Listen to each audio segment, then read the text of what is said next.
Good day everyone. Today we will be sharing a brief overview of psychological first aid or PFA and some important concepts that is related to it. So first, what is psychological first aid? Psychological first aid is a supportive, non-invasive approach to helping people in the aftermath of a crisis or traumatic event. It aims to reduce stress and help individuals cope with their immediate emotional reactions. PFA involves offering comfort, safety, and practical assistance without forcing people to talk about their feelings unless they are ready. Next is the World Health Organization or WHO model. The look, listen, and link. The WHO's simple approach to PFA is based on 3 actions. First is look, observe the person's behavior and assess their emotional state. Second is listen, offer compassionate, non-judgmental ear if they want to talk. And lastly, link, help connect them to necessary services or support for further help.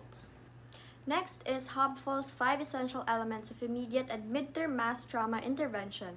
Hopeful identifies 5 key elements for responding to mass trauma. First is safety, ensuring physical and emotional safety. Second is calming, reducing stress and anxiety. Connectedness, rebuilding social support networks.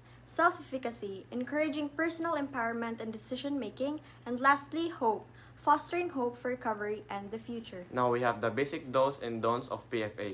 Do's: offer comfort and reassurance, be respectful and non-judgmental, connect people to support services, encourage people to engage in self-care.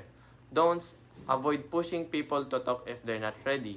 Don't make promises you can keep. Don't offer advice unless asked. And avoid using technical or medical terms.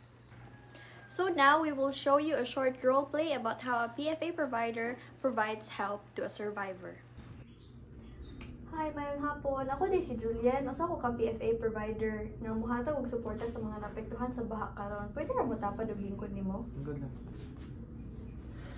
Ganun mo na ang ko sa natabo na ko sukad ng pagbaha. Ano kay mga sunong batang sunong? I'm really sorry nga nakaagi kagingana. That sounds really difficult bitaw. Pero is it okay ba nga mo-share pa kawon si mga nahitabo? Akong bahay o akong tindahan gianod na dyan sa baha. Mo na to kayo kung source of income sa ginagmayra. Gayon nawa na dyan. That's completely understandable. If bisag kinsa nasa imong posisyon makasabot jud nga ingana imong gibati. Pero karon hunahuna lang nga safe na ka and dili ka alone kanang ato lang kanang pangitaan og solusyon nga makapukan ta balik sa imong tindahan ug sa imong bahay tabangan na nato. Okay ba magod kung sa sunod buhaton after nga nawa jud tanan dino kay ba og maka-recover pa ba ko ani nga situation? Okay raman jud nga mahadlok ka. Very normal ra gyud nga reaction nga mahadlok ka. Ang ako alang, remember lagi nga dili ka alone. There are people and resources o government help ug assistance nga makatabang nimo. And ako, pwede ka na ko i-refer nila para makakonect ka nila and para matagaan ka nila og tabang. Do you think that would be helpful? Nako ay nagtabang pa sa consultation karon. Okay, so ako lang hinumdumi lang nga very strong kayo ka kay naka-survivor jud ka adtong nga mga kanang giagian nimo and kuan lang ang akong maingon lang is let's just take it slowly, let's take it one step at a time and I'll stay with you and help you get through this, okay? That short role play showed us the application of the look, listen, and link while applying Hopeful's 5 principles naturally in interaction. In the look, they observed the survivor sitting alone while distressed.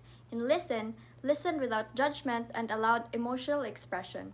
In link, connected the survivor to resources. In Hopeful's 5 elements, in safety, reassured the survivor is safe. In calming, spoke in a calm, grounding way. In connectedness, stayed present with them. In self-efficacy, encouraged small steps and acknowledged their strength.